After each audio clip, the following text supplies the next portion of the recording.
So, welcome back, y'all, to the Healing Room, where tonight's topic of conversation is conquering fear. And after thinking about it, I decided to change that to transcending fear because conquering is too adversarial for me. So I like this word transcending or overcoming fear, which is a very important topic because in the background of much of our lives, there is fear running. There may be fear running, but chances are there is because we're in this world of illusion, which creates duality. And the ego personality lives in this space of duality.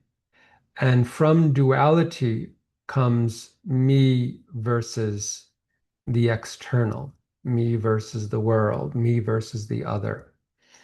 And so in this duality, we are conditioned from very early on to live in fear and worry and anxiety that something from the external world is going to get us, whether it's a germ, disease, a terrorist, um, who knows? A wild animal, something in nature, the boogeyman. There's always something that can potentially come to us that we have no control over. And this generates fear. And so we are conditioned through education, right? So when we're younger, we have to wake up at a certain time, get ourselves to school. We got to take all these tests. We have to do well. I hope people like me.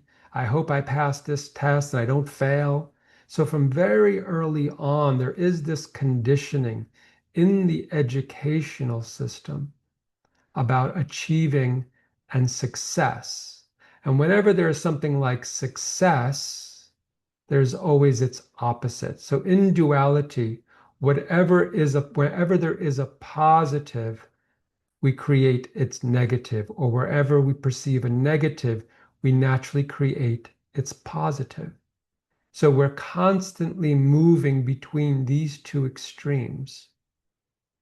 And the goal is to be the witness, to stand in the center and observe these two extremes and go to neither of them. So the key to working with fear is simply to notice. I am noticing I am worrying. I am noticing I am anxious. And then to observe, is this actually right here, right now? Am I really experiencing this now? Or is it a past thought or a concern about the future? Because in the present moment, there's nothing to fear. Everything's perfect right here, right now. However, if you're in the moment and say you're in a street crossing the street and a car is coming at you and you jump out of fear, that is a normal reaction. That's a biological fear. That's different than what we're talking about. We want the access to that level of fear. But this underlying constant fear of something happening in life, right? The doctors say, oh, you need to get a shot so you don't get all these different diseases. I mean, how many? How many? There's infinite number of viruses and bacteria out there. How many more do I need? So they keep us continuously in this state of fear and othering, right? External something going to come to me rather than the realization the universe is here. Everything is right here. Every germ, bacteria, virus, whatever you want to call it, exists right here. I am everything. Therefore, I have nothing to fear outside of me. I have trust. I have acceptance. I have courage. But one has to notice what's arising And then rather than letting the fear run the mind or the system or the body, we observe the fear and let it be. So I have this continual, since I can remember, a fear of thresholds, like going from one place to another place, one driveway to another driveway, like across the street, like a car is going to come and get me, or going under a bridge when there's a truck going by. I always have a fear that this truck is going to fall on my car. It makes no rational sense. And chances are it's not from this lifetime, but a memory. And it's a physiological memory because I feel it in my body. So I notice it every time I'm going to go under an overpass and I see a truck. I prepare myself and I said, it's okay. We're in this moment in time. We're not in the past.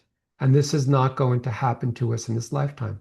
So each time the fear diminishes until there is no more fear. I used to have a fear of police. Made no sense whatsoever. My heartbeat would race. I'd start sweating until over time, I just chose not to react to it at all, to just be with it, let the fear course through my body, let it run its course, let it run through the nervous system, right? The fight or flight response, and then shake it off. We're done. We don't have to keep running this fear. So awareness is what allows us to be with, first of all, to notice I am in a fear state. I'm in a fight or flight response. And then to step back, bring awareness to it through the witness, and then let it simply be. Breathe into the fear, the concern, the worry. Because each time we do that, we're moving out of the limited mind, which is harboring all of these fears. And it's the ego personality that is feeding off of that mind and all of these thoughts. So when we step back, when we drop into the heart, the witness, and be with whatever it is, we transmute it. And then more and more the ego surrenders and the mind surrenders until we're not living in fear anymore, but we're living in a space of the present moment. This present moment. That's all there is. And so it's a training. It's an unlearning process to release all of the conditioning that we have ingested, that we have made a part of our lives. We have to protect ourselves from a certain nationality, from a certain religion, from a certain type of this or that. All these things are learned. So we have to unlearn, forget it, let it go, surrender until the mind gets to a place of emptiness. So whenever the mind goes to judgment, which comes from fear, we let the mind know we don't judge anymore. We accept people exactly as they are. And then it comes back with its excuses and its reason.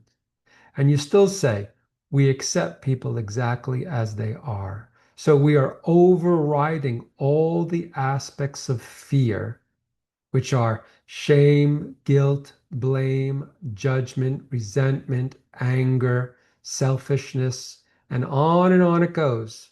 There are many facets of fear. And so we choose in each moment to dissolve it, to not feed it, first of all, and then to let it go and to drop into the heart and accept. Accept that we're all connected. We're all connected. Well, what if this person harms me? You accept it for what it is. Because nothing can happen to us that isn't a part of our journey. It doesn't mean one doesn't defend oneself in certain situations. Absolutely. But in the case of seeing someone and then having a reaction, and that reaction is a judgment, that's what I'm talking about, pulling back the story from the story you've been told or telling yourself and stepping into the heart space of acceptance rather than rejection or judgment or whatever else may arise. There's I'm going to read a paragraph from my current book that I'm writing, which is called The Voice Within. For the ego personality, fear is the primary motivating force, giving rise to various reactive emotional states such as guilt, shame, blame, anger, resentment, impatience, intolerance, judgment, selfishness, worry, anxiety, superiority, inferiority, hopelessness, doubt, uncertainty, and others. Fear leads to the emergence of the human doing, who operates in survival mode, driven by the need to achieve, perform, compete, compare, perfect, and satisfy the many ego-based desires. Human doing, always busy, always having to be out there, distracted, right? That is a facet of fear. I have to achieve, I have to accomplish, I have to prove myself to the world. None of that is real. That's all conditioning.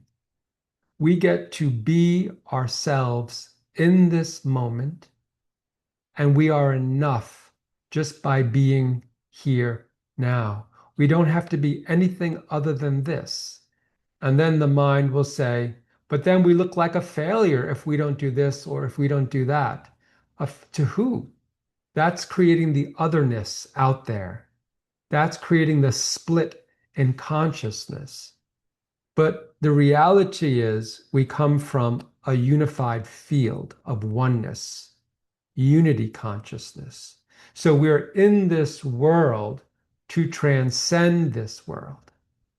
That's the point of being here, to go from duality back to unity, from mind to heart.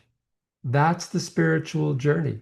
And we forget about it because we go into survival mode. We're in the fight or flight response. And so we have to come back into the parasympathetic nervous system, the present moment, not the past future, which is fight or flight. And it takes effort to stay present and not in the past future loop. When living from fear, the source of guidance is the agenda set forth by the status quo, a bias which operates from established norms, comfort of familiarity, routines and habits, resistance to change, cognitive dissonance. Fear arises due to the identification with this material world and the potential for loss, whether in the form of health, assets, social status, or power. The fear of loss. The ultimate fear is the fear of death. We can notice that underlying many of our fear-based ideologies is the fear of death. And that's one that needs to be for sure transcended, because if there's a fear of death, we're not really fully alive or living. Because we're all going to die, right? We're all going to leave this world. But the true death is dying to our limited mind. That's what's really here to die. And that's what's really afraid to die. Because the more we transcend our fear, the more the mind dissolves.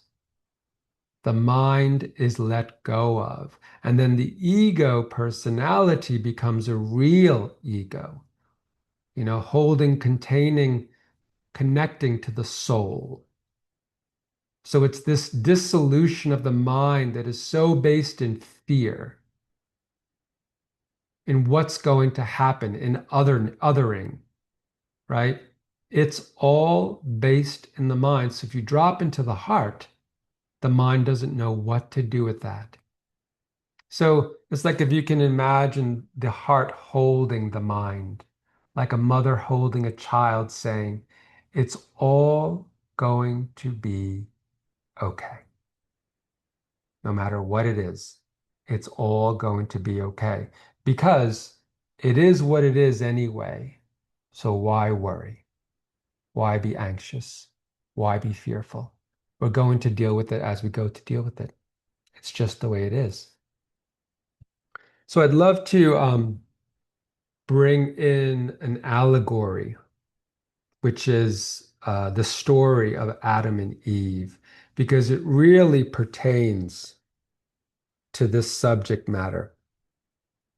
And so there is this story in the Bible. I don't have any religious, belief or anything, but I did go to Catholic school for 12 years. So I have a lot of Christian-based stories and connections. And so I like to bring in allegories at times, but it doesn't matter what book it comes from. There's truth in all of these religions and all of these books. So this one comes from the Bible and the story of Adam and Eve, where God created this garden, this beautiful garden of Eden.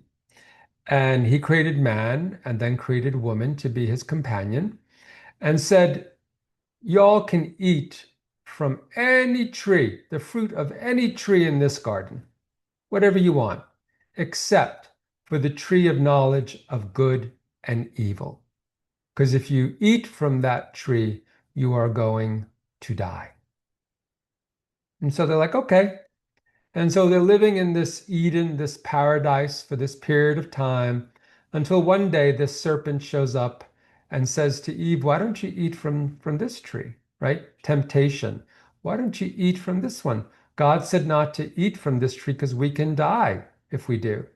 Oh, don't believe that nonsense. You're not going to die. Taste it. It looks delicious. So, of course, as the story goes, Eve takes a bite of the apple and says, yeah, it is delicious. And then says to Adam, here, try this. No resistance from Adam. He's like, all right. So he takes a taste of the apple and their eyes open up.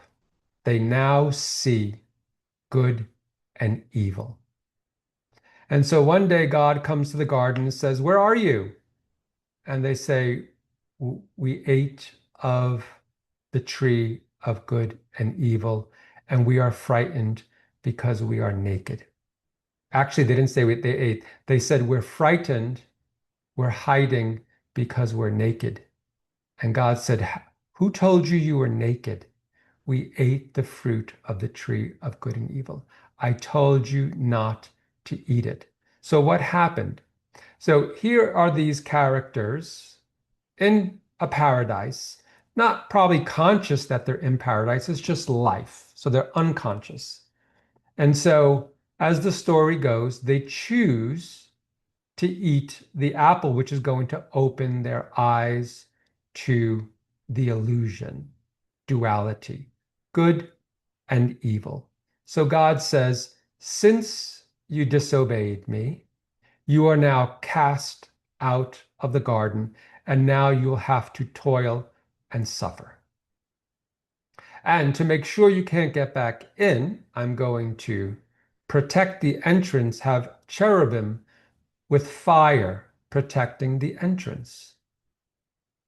So now Adam and Eve are cast out of the garden and have to work hard, toil the earth, suffer, be in pain. So there's no mistakes here. It's just sharing how this all began. Unconscious God wanting to know itself consciously. So he created a game of duality and split himself off in many pieces called souls and sent those souls into the world of form. into Maya, into illusion, into duality. And then from duality, find your way back to the garden, to paradise, what I call the new paradigm. But to get back into the garden, you're going to have to cross the angels of fire. What is fire? Transformation. You're going to have to transform the perception, misperception of illusion, of duality, into unity consciousness. You're going to have to die to your false, egoic, limited mind self in order to generate, become oneness again, back with unity consciousness, back with God. And so that's essentially what we're doing. We are remembering that we are souls with the veils over our eyes. They may be open, but they're open to duality. So we have to come back to the single eye so we can pierce the veil of duality and remember the path home. That path is by facing all the things we perceive as other. Everything we experience as fear, and return to the place of nakedness, right? Adam and Eve were naked originally, but then they ate the fruit and they felt ashamed. They hid themselves because they were naked. They were transparent. They felt seen. They were afraid of being judged. So now we have to go back to that place of transparency, of nakedness. Who's naked when they're born? Children. Be like children in order to enter the kingdom of God. So we are unlearning all the conditioning we were given as children and beyond, returning to that place of innocence, curiosity, wonder, openness, acceptance. This is the journey home, from fear to love, from separation to unity, from judgment to acceptance. This is the journey. This is the challenge that we are faced with, because it feels so real, the separation here. It feels so real, the fear. All of it feels so real. So we have to transform that reality through our own presence. That's our job. That's our work. And it's the hardest work. To love what you don't want to love, to forgive who you don't want to forgive, to allow people to be who they are. Democrats, Republicans, presidents, whoever it is, let them be without any peanut gallery in the background having opinions about it. What do I know about anything anyway? They're fulfilling their soul's journey. They're living their karmic path. So it's up to me to let go of all the projections into the world of duality and to stand in the middle as the witness, allowing everything to be exactly what it is and allowing the open heart to transform it. Because once you get to that place, it becomes a whole new ball game. And I've shared some of that with you in the healing room, but when you are sitting in the authority of life, life transforms around you. The oceans part because you're the commander. She who lives from the heart commands this reality. So there will be no authority externally. Right now, there are so many authorities: doctors, the government, clergy, teachers, on and on it goes. Everyone's our authority telling us how to live in this world. Ultimately, we want to claim all that power back. I'm the authority. I am the source of all of it. And as we work with dissolving the limited mind's beliefs and conditioning, you'll understand exactly what I'm talking about. Because that is the place that I live in. And from that place, I simply create reality. There's nothing to fight because there's no outside. There's no outside. It's all a mirror of what's inside of me. So if I want to see a difference in the world, I simply observe it. I watch. I don't try to fight it. I don't try to change it. I simply observe it in its perfect state, in its whole state. And the observer is the transformer. If you fight something, which the ego personality wants to do, you're giving energy to that which you're fighting. That which you're resisting gets all the energy. If you don't want to see something in this world, pull back your attention and your focus. Pull back your consciousness from that thing. Watch what happens. Watch what happens when many of us do that. Just pull back the energy and be curious about it. I like to say things that there is peace on earth rather than fighting war or going against war. No, I'm not going to go against anything. I'm going to maintain peace and I'm going to be peace because whatever I am being, I will perpetuate in this world. So let's conclude with a few quotes. Too many of us are not living our dreams because we are living our fears. Les Brown. This is Nelson Mandela. I learned that courage was not the absence of fear, but the triumph over it. The brave man is not he who does not feel afraid, but he who conquers that fear. Don't give in to your fears. If you do, you won't be able to talk to your heart.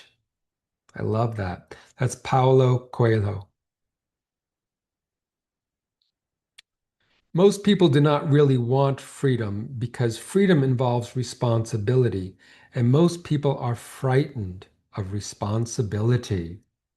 Sigmund Freud. The cave you fear to enter holds the treasure you seek. The cave you fear to enter holds the treasure you seek. Joseph Campbell. Always do what you're afraid to do. E. Lockhart. He who has overcome his fears will truly be free. Aristotle. He is terribly afraid of dying because he hasn't yet lived. Franz Kafka.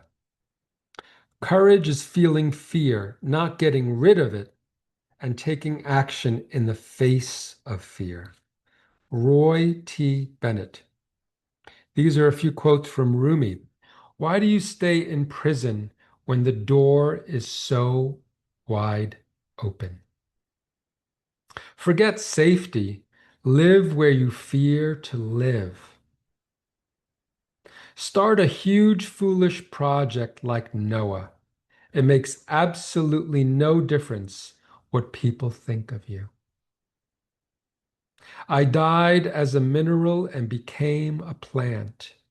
I died as a plant and rose to animal. I died as an animal and I was a man. Why should I fear? When was I less by dying? Move, but don't move in the way fear makes you move. This one's Hafez. Fear is the cheapest room in the house. I would like to see you living in better conditions. And lastly, internal and external are ultimately one. When you no longer perceive the world as hostile, there is no more fear. And when there is no more fear, you think, speak, and act differently. Love and compassion arise, and they affect the world.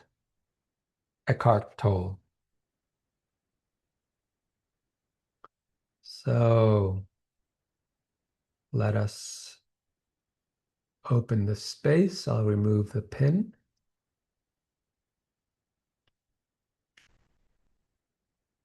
How come he is pinned? Yes, Greer, you raise your hand? Yep. Can you hear me? I can hear you. Okay.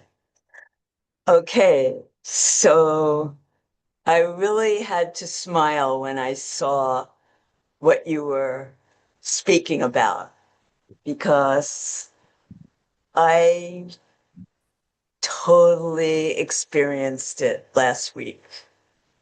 At the beginning of the month, my brother fell off his bike and fractured his hip. So he's in the hospital for 2 weeks. And then, so I said, well, I'll come in and help you out. So it was really strange because here I was, caretaker of the Western world, right? And he just like wouldn't even look at me. He just kept looking away. And then he started getting angrier and angrier. And why are you doing it that way? Why are you talking like that? What are you doing? And then that night, he started to scream.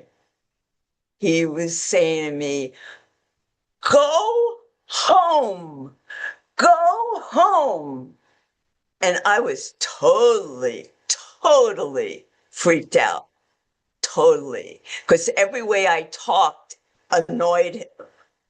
And the next day, my sister came in to take him to PT, and when she came back, she said, "You want to go shopping?" I said, "Yes."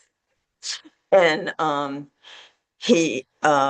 so she said to me, "I hear that Spencer really, really let you have it." And I said, "I know." And I was crying over it. And she said, he's in a lot of pain. And like suddenly it occurred. Oh, it wasn't about me, you know? And then I told her about the go home. And we both talked about my mother. So when we used to come home from college, my mother would get really angry because we were like talking about our feelings or something like that. And she said, go home, and suddenly everything it is so about this topic because what I learned, I'm the middle child. I learned if I keep really quiet and nobody will get mad at me. And I was in such fear over people getting mad at me that I learned to get really quiet and like sometimes giggle. And that was the very thing he was angry about, was I was trying to bring joy. And like sometimes I act like kind of kooky. It infuriated him. So like the whole experience just brought up this really, really deep, it was fear. And then it went past that to like a lot of depression. And then I got past that because I came home. And I realized this is my whole life. So My whole life. that's a great example of being with an experience, bringing awareness to it, understanding this person was behaving the way they're behaving had nothing to do with you. That's the first. Right.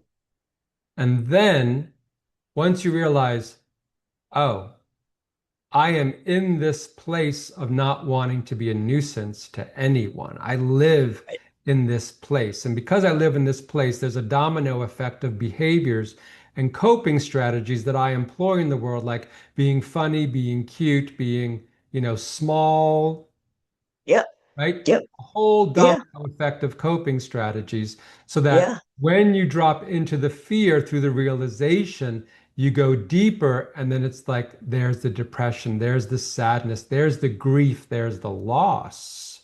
So The laws. this is the positive effect of being with our feelings rather than you could have reacted, right? Been on the defensive and say, this guy's crazy. I'm never going to talk to him again, right? That could also have been an option. You slammed the door shut of your heart.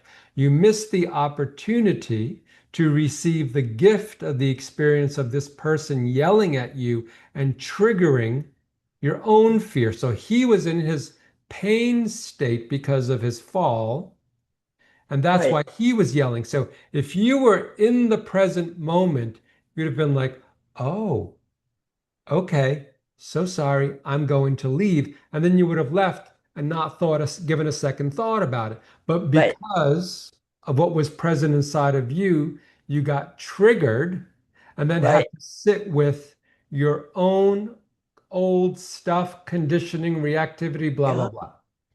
And so, Right. And the screaming. And I oftentimes pick people in my life who are like right, screamers and over me and tell me what to do. And then I lose myself.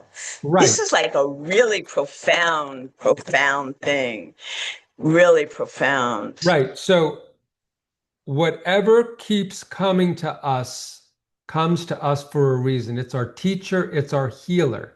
So when we notice these patterns over and over and over again, we have to stop and say, why is it I keep attracting this type of individual to my life? So instead of avoiding these people, you want to get closer to them to receive the gold, the teaching, the lesson.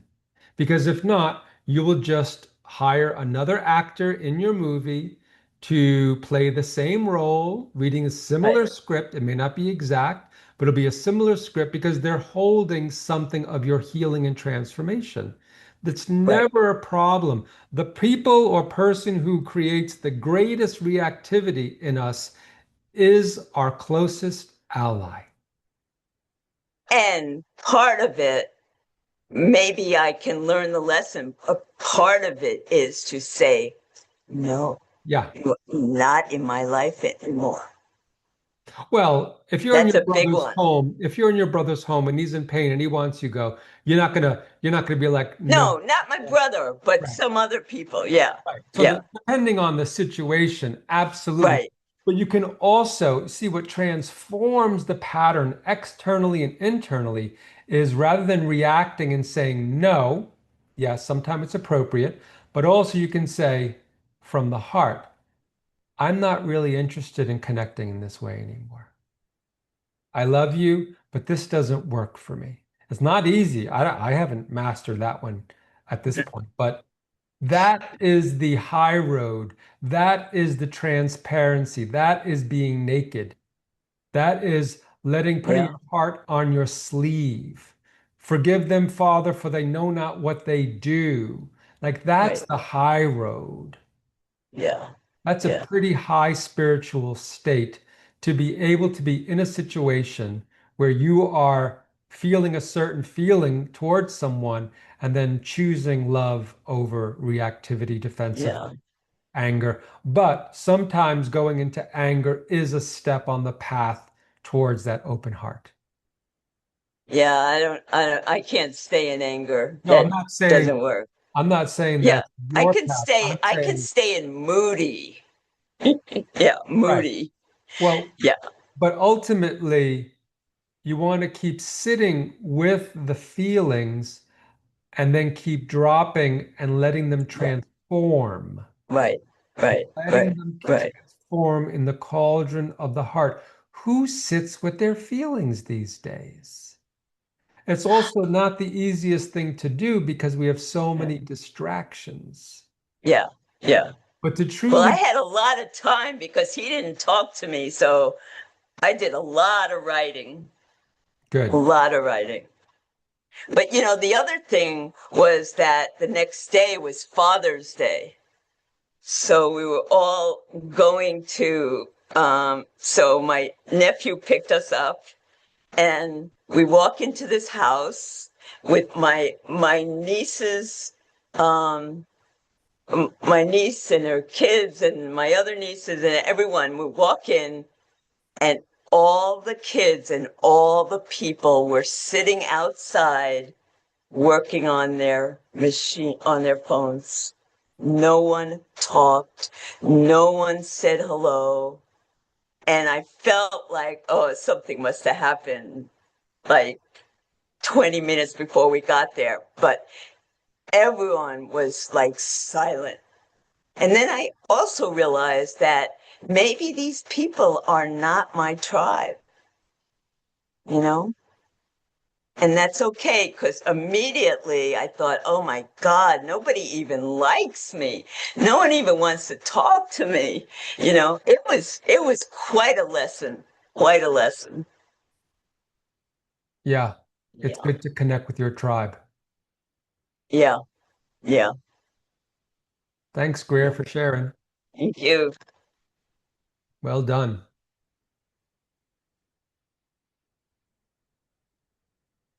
Who else?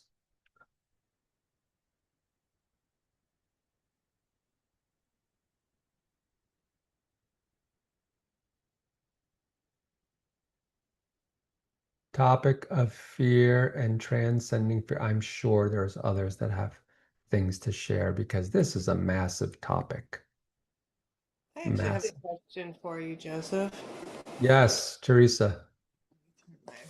So, this was an interesting topic for me, and I'm just wondering if you can speak to. Um, I grew up with a parent that lived in fear constantly, and my entire life was, if you do this, this bad thing's going to happen. And so, I find myself in my adulthood with that voice in my head all the time about anything. I can hear my mother in the back of my head. Oh, be careful of ticks because you're going to get that disease. And oh, don't do that because this bad thing is going to happen. And uh, I have a hard time shutting that off. And I'm just wondering if you have any advice about that. Right, so that's part of the lineage conditioning that we receive growing up. And, you know, I have different perspectives on that. So chances are, so I will call it my mother's voice rather than I may have come in with this pattern and my soul came to overcome this pattern.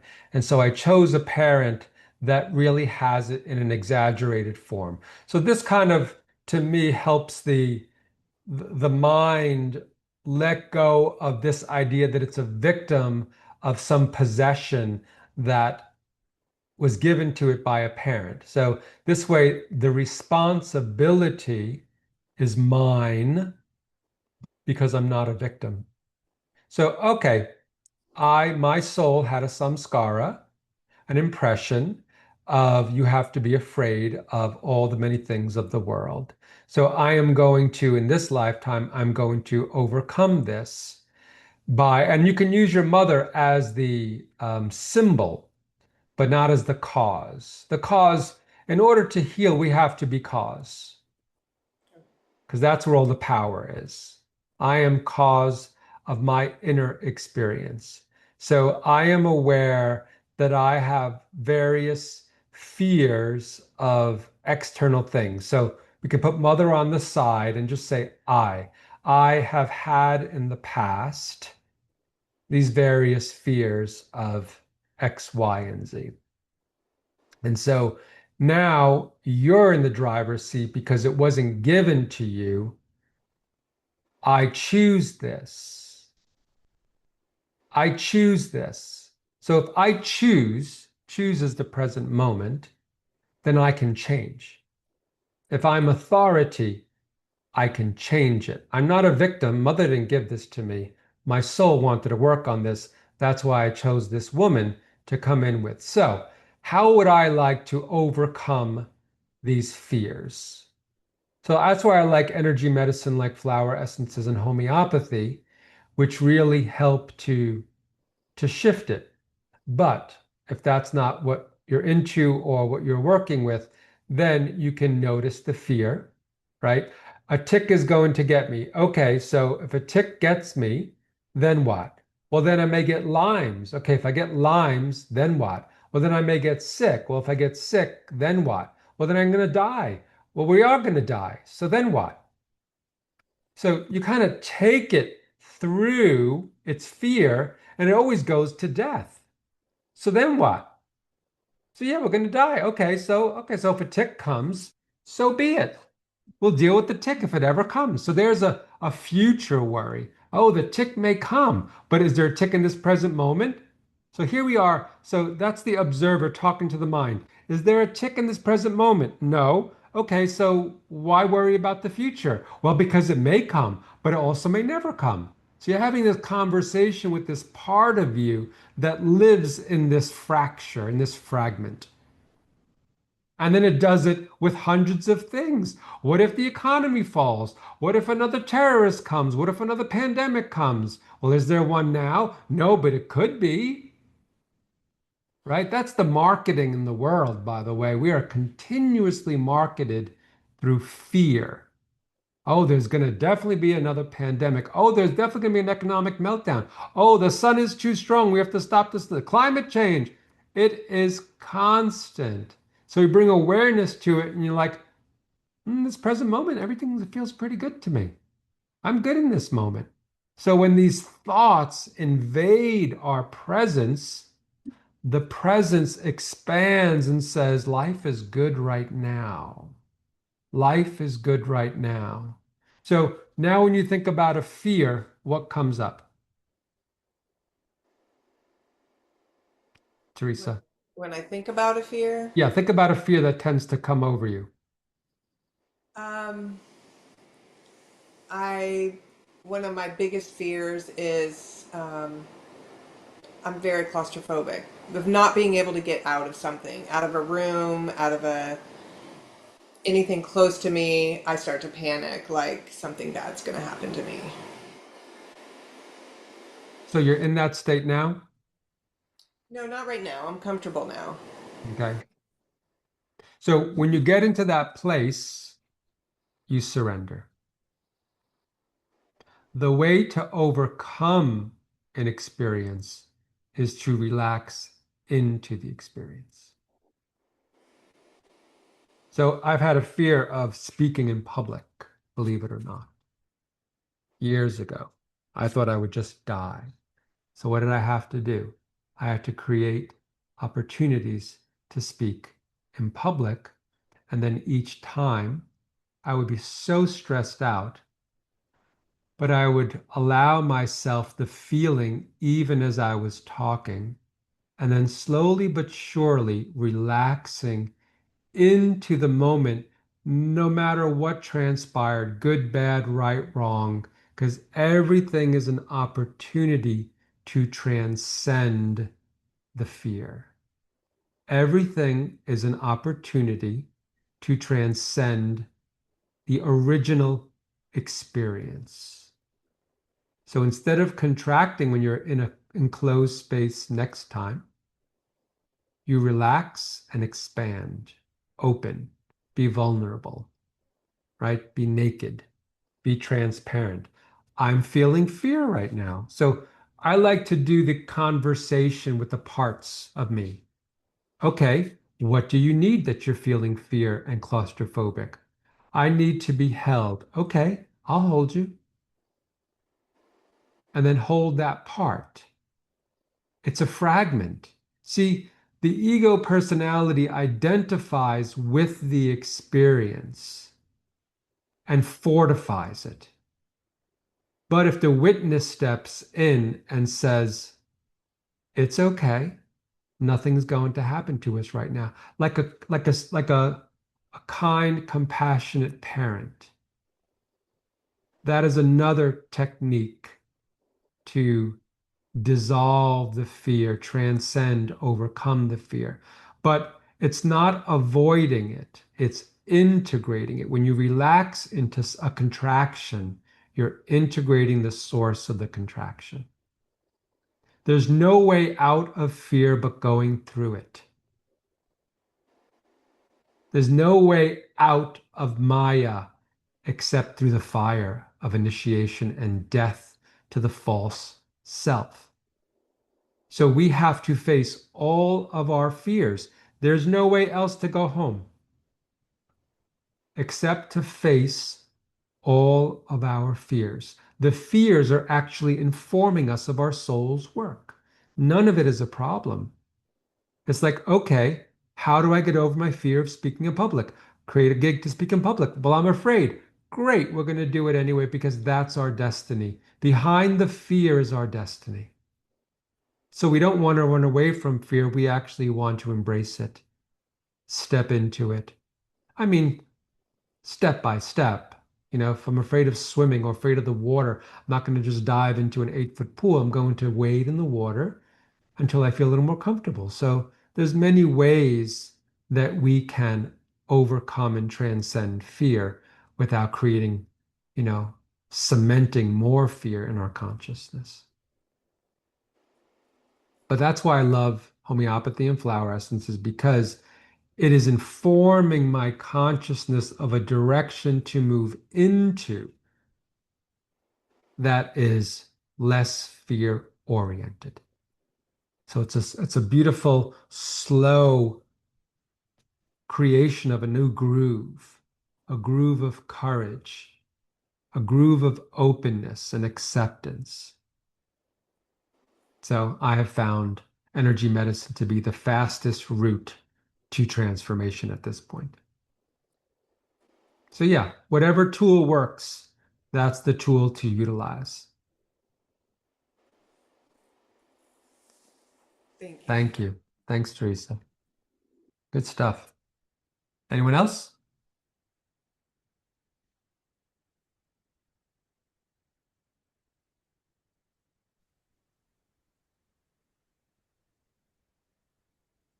Yes, iPhone. Doesn't say your name. I forget your name.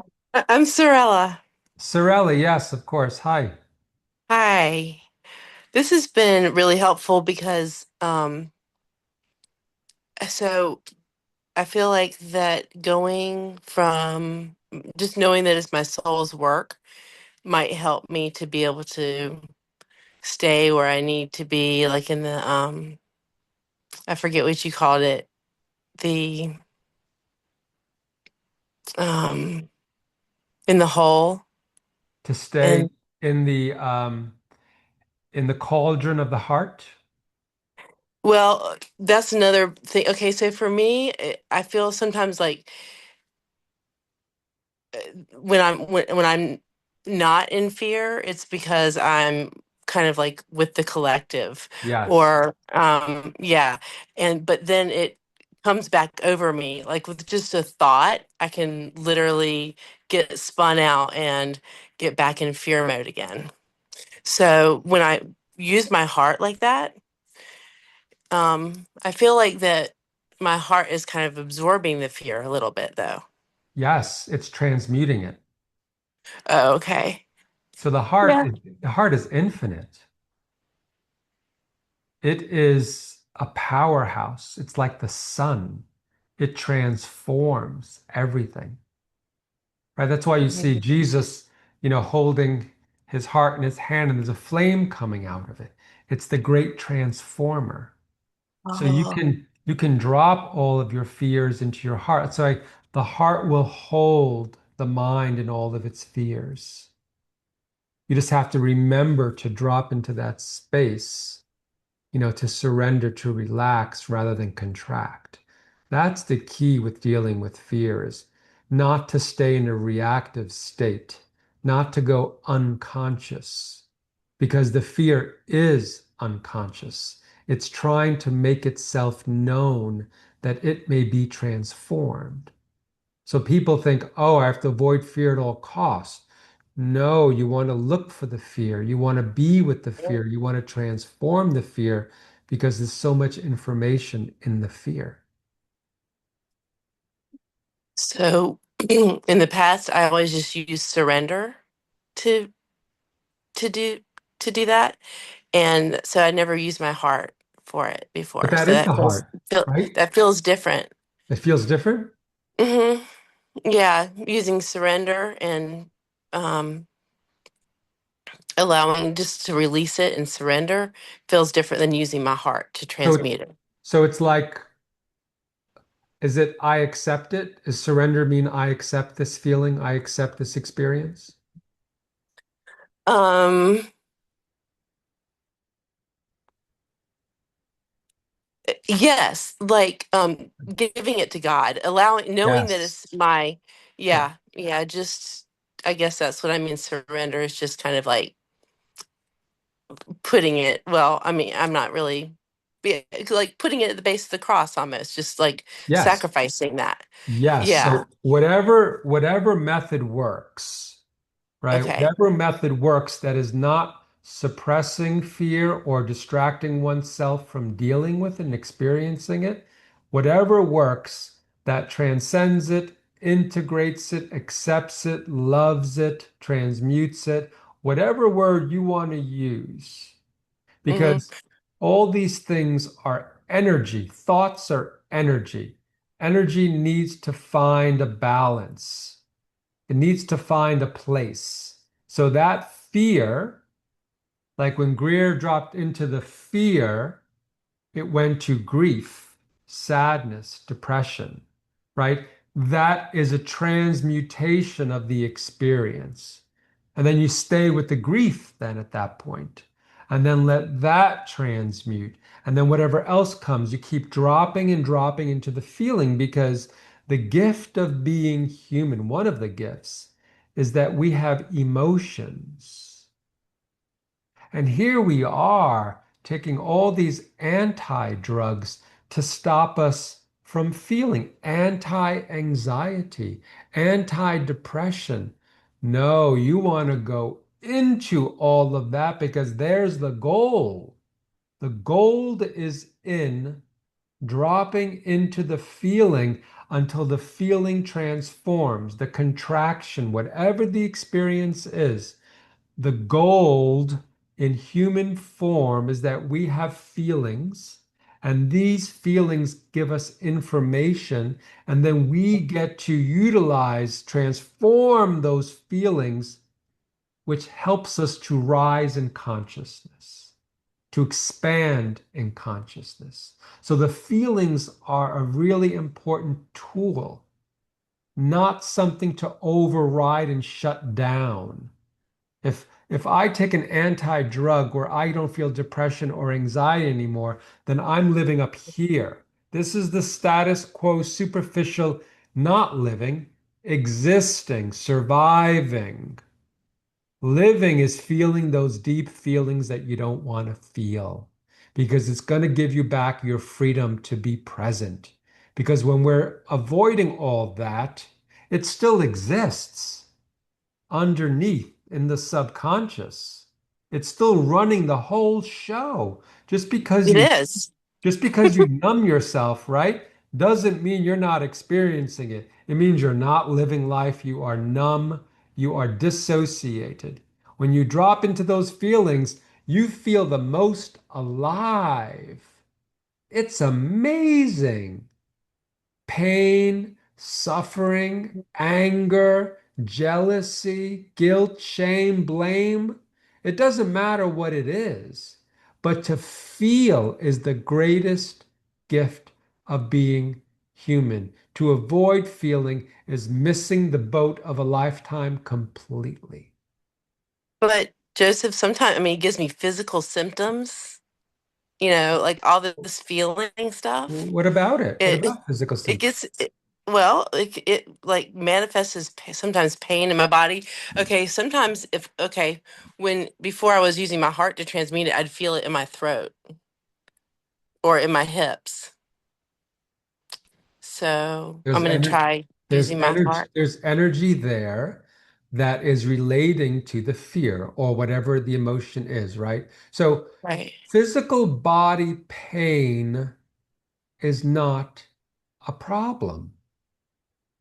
Does your It feels like mind does your mind know that? Like physical body pain is not a problem. It's a sensation that we turn into a problem. It's a story. If you let go of the story, you'll have a very different experience in your body. So I have had numerous work done on my teeth with no Novocaine, right? Teeth pulling, I have had root canal with no Novocaine. And the dentist is like, "Excuse me, you don't want Novocaine?" I'm like, "No, I don't need Novocaine." And he's like, "Do you know what I'm going to do now? The nerves are the most sensitive parts of the body." I said, "I'm fully aware of what you're going to do. Just do it. Don't worry about it." And he did. About 40 minutes working on 3 roots. Of course, I felt sensations. I just didn't make it mean anything. And I breathed into my body so that if my mind started to go to a place of, ooh, that feels uncomfortable, I took that energy and I just spread it everywhere throughout my body. So I dissipated it. I don't know how I learned. oh I don't know how I learned how to do this stuff. I was 25 years old when I was going through this. And yet oh I wasn't afraid of pain. I just was present with this idea or experience someone else may call pain, but it's mm, all made up. It's a story. I So think I can do that. you can rewrite the story. Oh, Right. my hip is having all this sensation. Hmm. That's interesting. How do I feel about this sensation? I'm concerned about. So you're having this conversation, right? The witness is like, I'm feeling a sensation. And then it's like, I'm afraid maybe it's cancer. Is it? No, it's not cancer, sweetie. Don't worry about it. Well, what if it's a tumor? It's not a tumor, sweetie. Don't worry about it. So you coach this part of you. And if you want to, then you go, all right, we'll go to a doctor and get an x-ray just to double check for your fear, right? So the point is to be present with the sensation without making up all of these stories, which then snowball into this whole fear-based experience. I'm the authority. I'm going to choose how I'm going to respond to this experience of pain. I have had pain in my body ongoing for many years, oftentimes daily. Daily. And I'm just curious. I'm curious about the pain. I'm curious about the experience. I sit with it. I have various tools that I use to be present with it, to transmute it, because I'm constantly transmuting. And I'm aware it's probably some significant karma that this body is transmuting. So I don't judge it. I'd love for it to be done, but it's not because it limits, has a tendency to limit me in certain ways. But if this is my soul's path, I am not going to judge it. I'm going to be with it and let it run its course. Because I have had certain pains in the body that will last a period of time. Knees. For years, my knees were in tremendous pain, and I'm a dancer, and I couldn't go dancing. And it took about 3 years to run its course. Now, no more knee pain. This is like probably 10 years. I haven't had knee pain, but I didn't go to the doctor. I didn't try to stop it. I was present with it and also present with my frustration that I couldn't have the, you know, I couldn't do what I wanted to do all the time. So I'm aware that this body will do what it does via pain and sensations. And my job is to be present with it and do what I can with all of my tools to allow for it to progress, integrate, heal, whatever the word is we want to use. But everything is a choice. We have free will to choose how we're going to respond to an experience in life, internally or externally. Every day we have freedom of choice. So now I have the awareness that the greater the pain, the closer to God. It's true. So I embrace the pain because it has opened my mind, body, and consciousness like no other tool I've ever experienced. Because it's the surrenderance. It's very vulnerable being in pain, very vulnerable, very naked, like a child who needs to be held and taken care of. So I ask for help. I need assistance. Is there something that can happen in this moment because I'm in pain? And then I'll get guidance and I'll follow the guidance. Children need help. Children are innocent. So I'm returning home to unity consciousness, to God, via the path of pain. I can't understand why else I would have chosen a lifetime of so much physical pain if it wasn't going to be the path home. So the point of the story is embrace your pain. I have a high threshold for pain. I always had. So you have to work with your pain threshold. You have to work with your level of consciousness and capacity to be with it. I don't recommend everyone do what I do because I don't even go to doctors, nothing. I don't even go to dentists anymore. I Mhm. sit and I transmute the pain because I work with the invisible helpers. Anybody can work with invisible helpers. I so choose to call upon the invisible helpers. And because of that, I don't live in fear because I got the best doctors.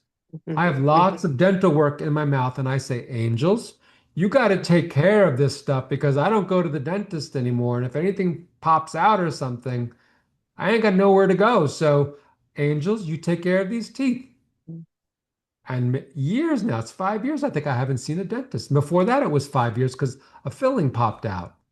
So, we got so much help in the form of invisible helpers that are just waiting for us to call on them. And if it's our karma and our grace to receive a healing, we'll even receive a healing because I've had that experience as well. So the possibilities are infinite when you step out of the limited mind that operates in fear and contraction. The possibilities are infinite. But you got to live in the heart, right? You got to drop into the heart, into trust, faith, acceptance, vulnerability, humility.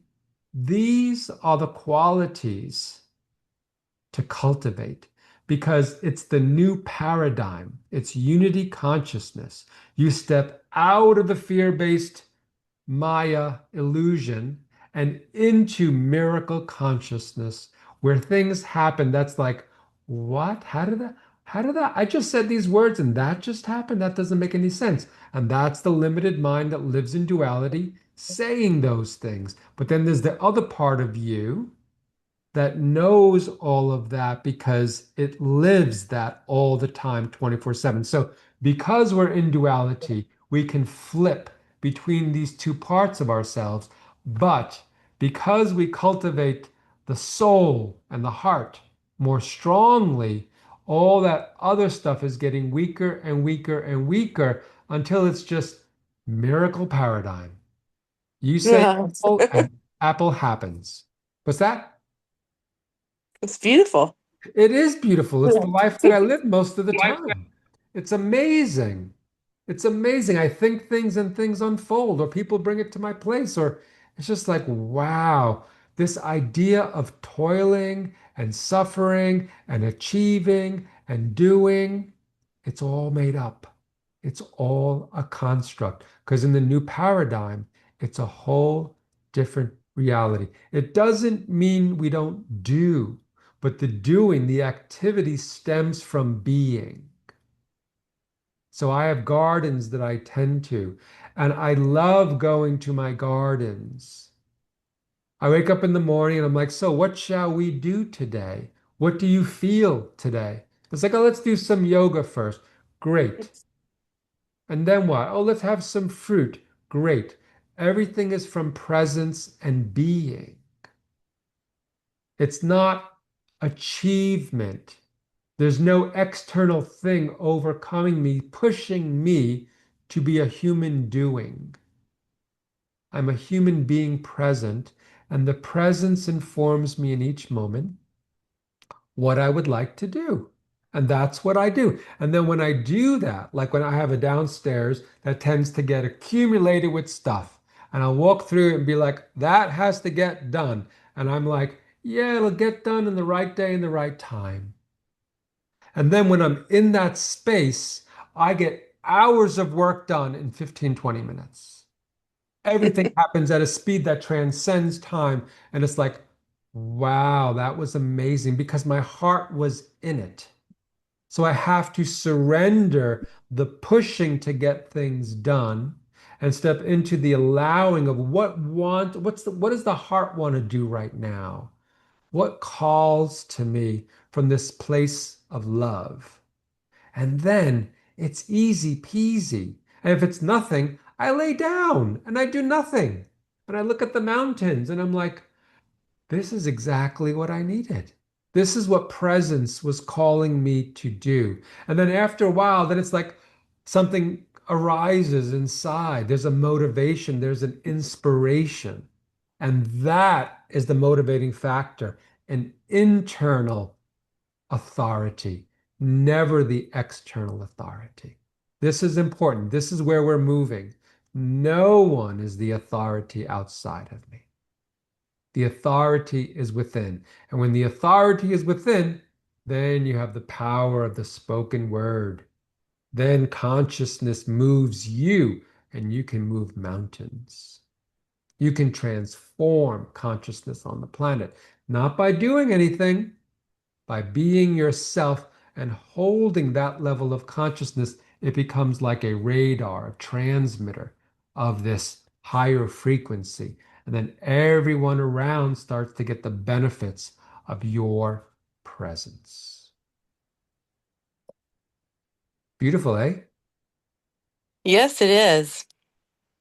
That's what we're striving towards. That is stepping back into the Garden of Eden, but stepping back in consciously, consciously. Awake, aware, in love from the heart. Because we got out of the garden, we were unconscious in the garden, we went out, we separated ourselves from source, or we were separated from source, played this game of separation and duality, and then it's like, I'm done with this game. This game is boring. I want a new game, right? I want to play a new game. And the game is the game of the heart. So the ego drops into the heart. And then it's like, oh, this feels better. I'm going to live from here from now on. And then you're going to have to burn. That is going through the angels of fire because you're going to have to burn everything that says don't live in your heart. And then once all that's done, You're back in the Garden of Eden, what I call the new paradigm, right here, right now, in this world. It's not a place, because we're all in the same physical space. It's a state of consciousness, it's a frequency. And we can be in that frequency whenever we want. You can jump back and forth between duality and unity, fear and love. It's always a choice every day. We can choose whatever reality we want because it's free will. Free will. I think when I remember that it's my soul's journey that helps me to stay in that frequency. For some reason, like when I put it, use my heart to transmute it and then stay with that lesson, that it's my soul's journey, that helps to hold the space. Yes. We remind the mind it's about the soul. It's not about you. It's Right. about the soul. It's not about the past, not about the future. It's about what's right here, right now. And then we're present with whatever shows up, no matter what the mind has to say about it. It's living in fears, living in past and futures, living in otherness. So we watch the mind and its thoughts, but we don't feed it. We don't give energy to it. The energy goes for the soul's work. Okay. Great. Thank you. Thanks, Cyrilla. Thank you, Joseph. You're welcome. Yes, Mary. Hi, and I just want to thank you so much. This is just wonderful, and I do hope you'll do a recording because I need to listen to this many times. It will be recorded, yes. Okay, so there's a couple things. I, of course, with my age and getting older and health issues, I have been thinking a lot about the end of my life, and I do have a concern. I don't know if it's a fear. I want your insight on this because I try to change words in my vocabulary, not, like not worry, but be concerned. And so I would like clarity if this is a fear. But I do wonder, well, it's more than wondering. It's a deep concern that I want to fulfill my contract or whatever you want to call it that I came in on this lifetime. I want to fulfill whatever I need to do before I pass. And how do I release that, or what's your advice on that? I mean, I'm not obsessed with it, but I have a lot of concern. And is it a fear? So when you think about the life that you lived, how do you feel? Sad, disappointed, a lot of regrets. Uh, not too good. not, That's not your very. soul, that's your soul's work because you want to leave here neutral. You want to leave here at peace with the life that you've lived. So let's take regret. I really wish I would have done things differently. Is that the thought? Okay. Yes. So the way you integrate that, so th- that is integrated by accept, first of all, forgiving yourself for anything you may think you did that wasn't appropriate for yourself, for others, whatever it may be. So you forgive yourself and others, and then you accept the life that you've lived and the decisions you did make because you made them with the level of awareness that you had at that moment in time. So you use the heart energy to love unconditionally what was because it's done. Regret is regurgitating what could have been rather than accepting what was. So you can't be in the present moment when you are continuously thinking, I wish I would have done that differently. I wish I would have said that differently. I wish I would have. So in the present moment, you go to all those other moments and you say, all is forgiven. I accept everything from the heart, because the heart is the great transmuter. Does that make sense? Yes. Because what else can you do? Keep regretting?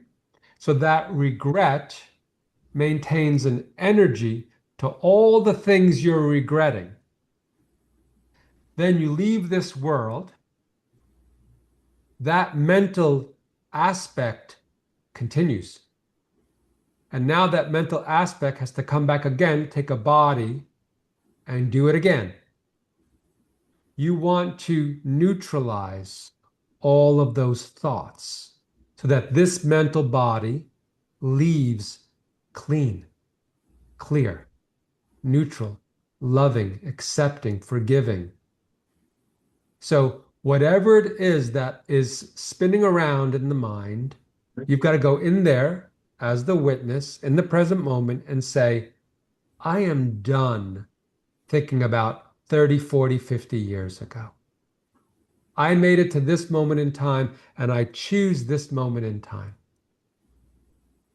So anytime that's happening, it means you're being hijacked. Your mind is hijacking your presence. And so you've got to go to the mind and excavate, clear, complete. Go to my YouTube channel, do the cutting cords meditation with anyone that comes into your mind, because those cutting cords completes the contract. That's your soul's purpose. The soul's purpose isn't like an occupation. The soul's purpose is to love, forgive, accept, and on it goes. All the higher qualities of the soul. That's your soul's purpose. That's your assignment. Okay. So for the things that I need to experience in this lifetime before I do pass, will they just come to me?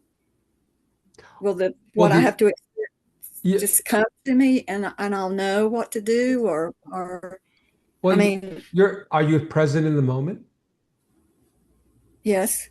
Okay, so then you have to trust that everything that's happening is exactly the life you're here to live. See, the mind has attached to this idea of fulfilling soul's purpose. It's a story.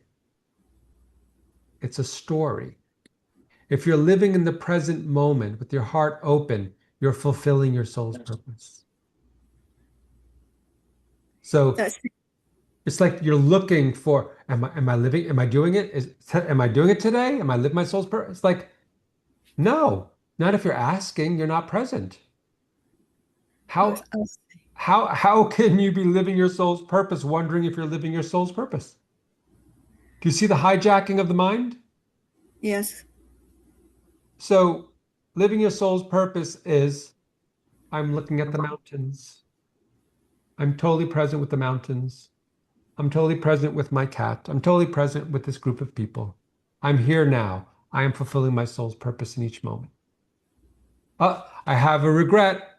Let me sit down and be with this regret. I'm fulfilling my soul's purpose. I'm present with what is. I'm feeling sadness. Okay, let's go watch TV. Oh, there's a hijacking. No, I'm going to sit. The authority comes. I'm going to sit with this sadness and find the thread that leads to the source. And then I'm going to heal that sadness. I'm going to feel it fully and complete the circuit that I never completed. Understand? The soul's Yeah. purpose is not a mental construct. It is being present with what is. It is getting to a place of loving what is, No matter what it is. no matter Loving. what it is.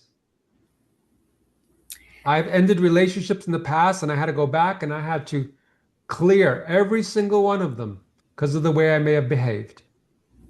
I had to go back because they were coming, my exes were coming into my mind. And I'm like, oh, there's a loose thread that I have to clean up here. And I would sit in meditation and I would apologize to each one of them and do the cutting cords meditation. Never came back again. None of these thoughts, none of these people came back again. That's how I know the experience is integrated because they're not returning. The thoughts are not returning.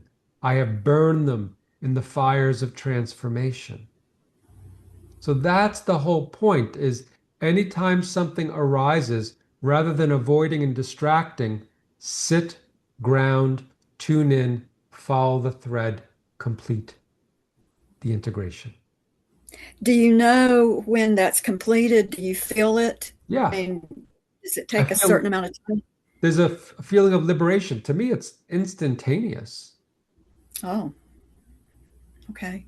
There's a letting go. My heart blooms because in You can the feel end of the cutting cords meditation is may you be whole, may you be healed, may you be blessed. So I've blessed them. And whatever you do to someone else, you do to yourself. It's oneness. Everything is oneness. So it's all everything we put forth is coming back to us. right.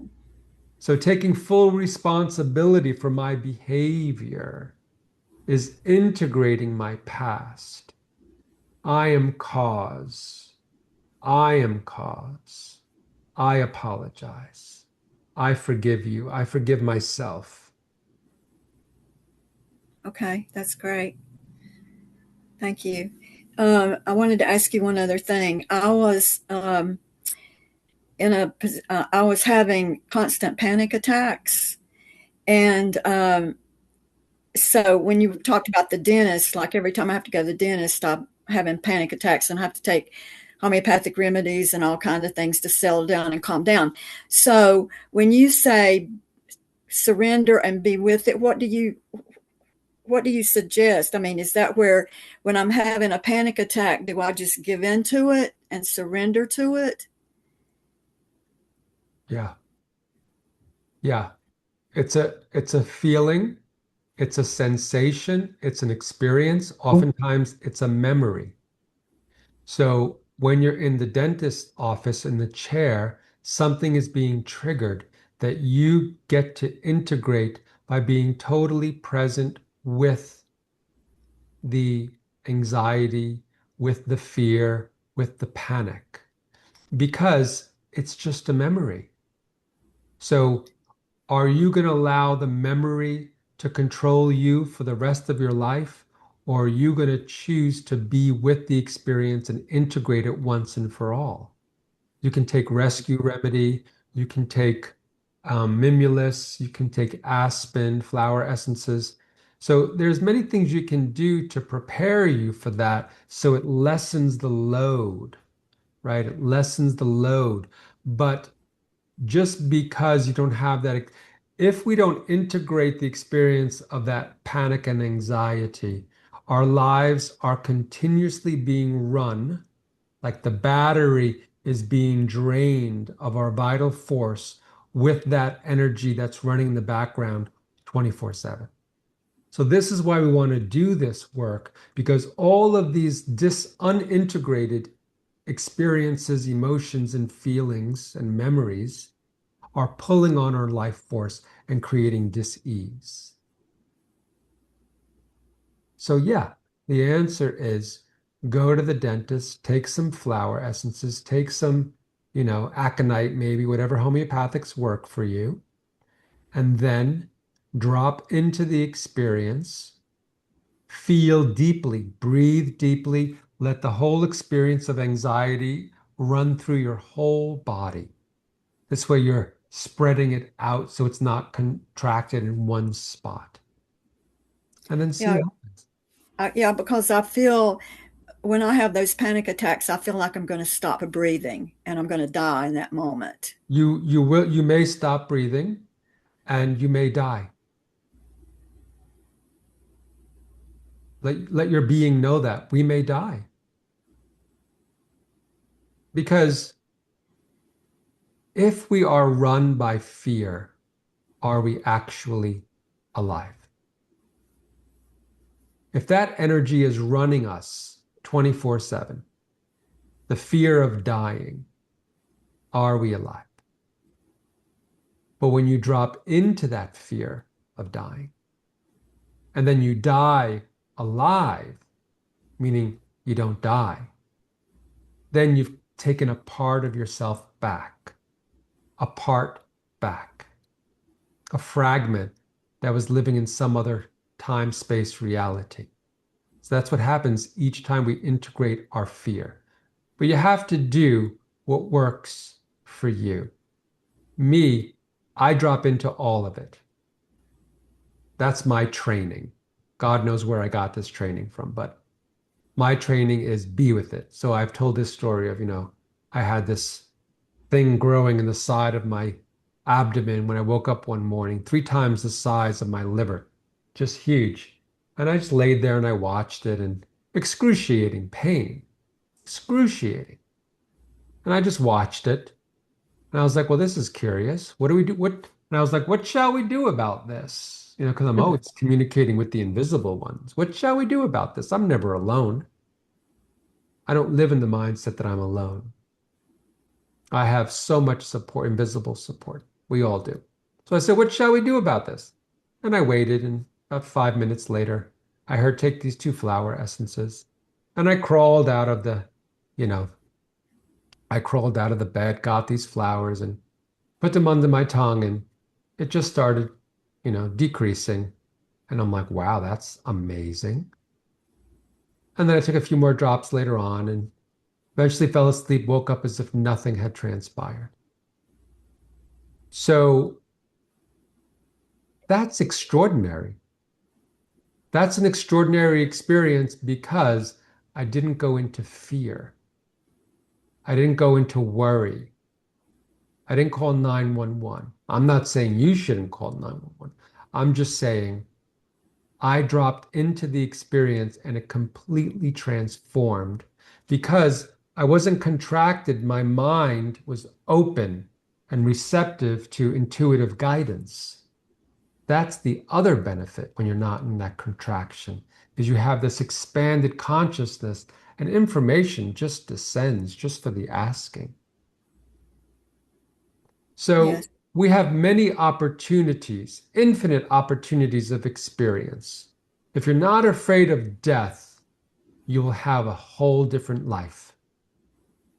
And every time something arises, I'm like, oh, here's another opportunity to transcend something. Bring it. Let's do it. So I look forward to these experiences, as challenging as they may be, because when I'm out of it, on the other side of that, it's extraordinary. It's amazing. I'm right. This is what the book that I'm writing, The Voice Within. It's all about these extraordinary experiences I've had because of following my intuition and this inner voice and being open rather than being contracted and afraid. So life is giving us so many opportunities if we're willing, ready, and able to take them and utilize the negative experiences as the pewter to transform into gold, the base element that we can alchemize into gold. Every negative experience in this world, there's an opportunity to transform it into something, the gold of consciousness. So we don't reject anything, we accept everything and transform it. And then the more we do that, the more power we possess. But it's not about having power because in this world, power is seen as something like, oh, I have money, I have power, I have control. It's not about that. It's a spiritual level of power that transcends all of this. There's a command of reality that unfolds, but it's not unfolding from the ego personality's perspective of power. It's the soul's perspective, which is very, very different.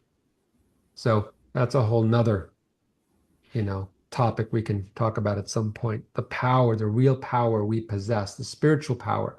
We are playing so small in this reality as ego personalities. We are playing so small when we are so powerful.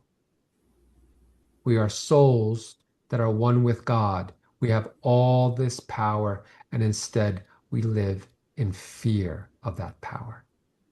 It's fascinating. So when we conquer our fear, when we transcend our fears, when we overcome our fears, there's something on the other side of that that's amazing. We just have to step into the experience of fear and transcend it. Utilize it as information, not as something to avoid. Thanks for sharing, Mary. Thank you. Thank you. Very, very You're helpful. welcome. Thank you. Anyone else before we're getting close to the end of this evening, this wonderful evening? Anyone else have anything to say before we complete?